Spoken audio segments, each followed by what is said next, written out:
Hello বন্ধুরা, কেমন আছো সবাই? নিশ্চয়ই ভালো আছো। তো দেখো, আমি এখানে রুই মাছ নিয়ে এসেছি 7 পিস। এটা ভালো করে ধুয়ে নিয়েছি একটু লবণ দিয়ে আর হলুদ দিয়ে প্রথমেই একটু মাখিয়ে রাখছি।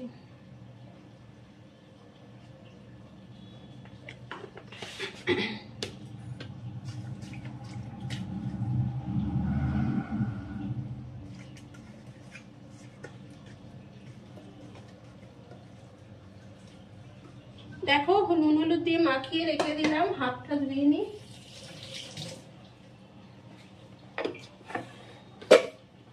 এখন আমি পটলগুলো কাটবো, সবজি কাটিং করবো। তো সবাই কেমন আছো বলো? নিশ্চয়ই ভালো আছো সবাই।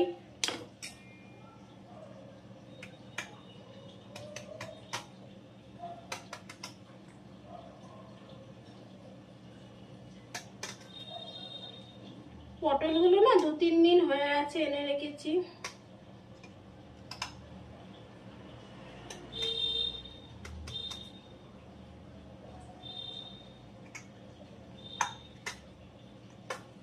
তো পটল না শুকিয়ে গেলে না কাটতে খুব প্রবলেম হয়। তোমরা হয়তো আমাকে দেখতে পাচ্ছ না। তো আজকে বানাবো দুপুর বেলা পটল চিংড়ি আর রুই মাছ। আর কি বানাবো জানি না এখনো অবধি, কারণ যেহেতু সোমবার মঙ্গলবার আমাদের নিরামিষ, সেই জন্যে আমরা রবিবারটা একটুখানি ভালোভাবে, মানে 2 দিন আর কি নিরামিষ খাই, বাদ বাকি দিন মাছ মাংস ডিম বা নিরামিষও খাই। তবে এত গরম পড়েছে, গরমের ভেতরে বেশি মাছ মাংস খেতে ইচ্ছা হচ্ছে না। কিন্তু যেহেতু আজকে ছুটির দিন আর রবিবারে তো একটুখানি প্রত্যেকের বাড়িতেই খাওয়া দাওয়া একটুখানি জমিয়ে হয়।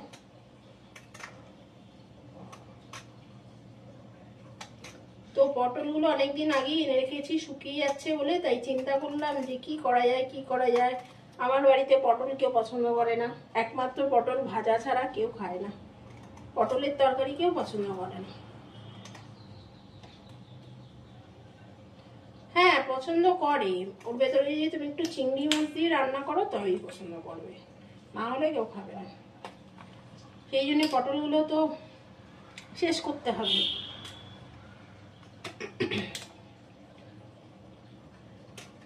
আর আমি আজকে একটা শর্ট নাইটি পরে নিয়েছি, তোমরা এর আগে ওটা দেখেছো।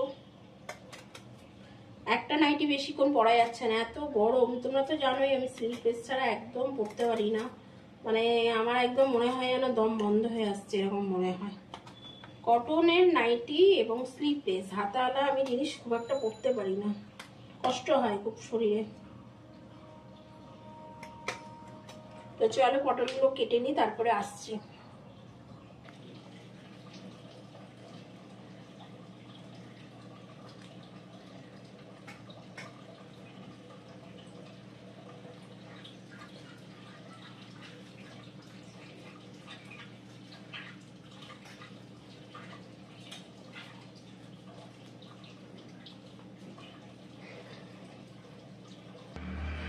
তো তোমরা তো দেখলেই প্রচুর জামা কাপড় আজকে ধুয়েছি। আর গরমে কি বলতো, একটা জামা নাইটি পরলে পরে বা কোথাও গেলে পরে এসে যদি না ধুই, মানে সঙ্গে সঙ্গে না ধুলেও পরের দিন ধুতে হয়, সেই জামাটা পুরো পিঁপড়েতে কেটে দেবে, নষ্ট হয়ে যাবে। সেই জন্য এরকম আমার অনেকগুলো নাইটি হয়েছে, ধরো একটুখানি পরেছি, পরে রেখে দিয়েছি, সেই নাইটিটার অবস্থা একদম ফুটো ফুটো করে দিয়েছে। সেই জন্যে মানে গরমের দিনে আমি কিছু পরলে সেটা জল ধোয়া করে দিই বা একটু অল্প সার্ফ দিয়ে ধুয়ে দিই, বুঝতে পারলে। আর এখানে তো আমার কাজের মেয়েটা কাজ করে দিয়ে চলে গেছে, বাসন টাসন সমস্ত এখানে রয়েছে, এখনো গোছানো হয়নি, সেগুলো গোছাবো, রান্না করব। এখন প্রচুর কাজ, তোমরা দেখতে থাকো, আমার সাথে থাকো, ঠিক আছে। তো এত গরম লাগছে, আমি মানে ওটা একদম ঘামে ভিজে গেছে বলে ওটা ওই নাইটিটা চেঞ্জ করে এলাম। এত গরম করছে কি বলবো, বাপরে বাপ, মানে গরমে রান্না করা যেন একদম মুশকিল হয়ে গেছে। এদিকে দেখো ভাত বসিয়ে দিয়েছি আর এখানে কড়াই বসিয়ে দিয়েছি। মাছটাকে আমি এখন বসাবো, তেল দিয়ে দিচ্ছি, সর্ষের তেল, কারণ বেলা হয়ে যাচ্ছে, খিদে পেয়ে যাবে আবার ছেলের, ওই জন্য আমি আগেই আর কি দুটোতে বসিয়ে দিয়েছি। যত তাড়াতাড়ি রান্নাটা শেষ করা যায় তত তাড়াতাড়ি ভালো।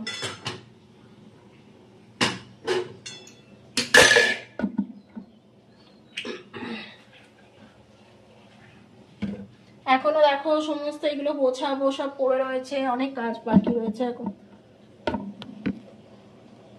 তো তোমাদের তো দেখালাম, এই রুই মাছটা আগে করব।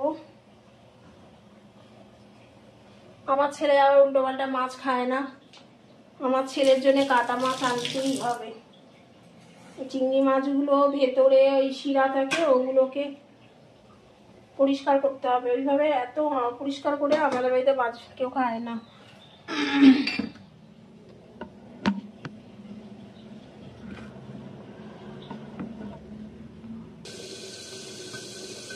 দেখো ভাত ফুটে গেছে আর এইদিকে মাছটা ছেড়ে দিলাম।